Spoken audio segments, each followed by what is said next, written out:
দেখো বন্ধুরা, আমাদের মিস্ত্রি কত খাটনি। মিস্ত্রির অবস্থা খারাপ।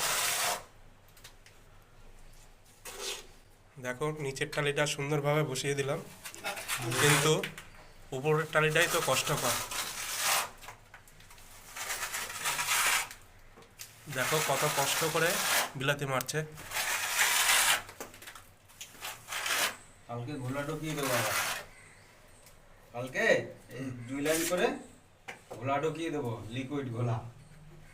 তোমার ইসে ওই নিয়ে আসি মাল।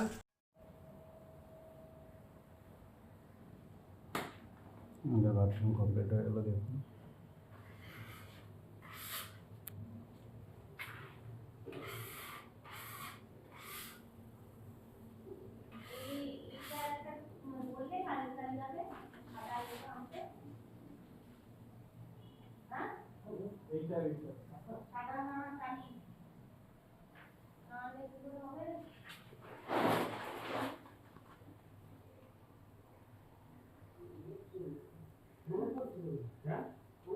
কালকে একক সীমা রেজাল্টটা বাকি রয়েছে। আমি তো ঘরের ভিতরে ঢুকে তো বাড়িটা গোয়ালাও পাইনি আমি।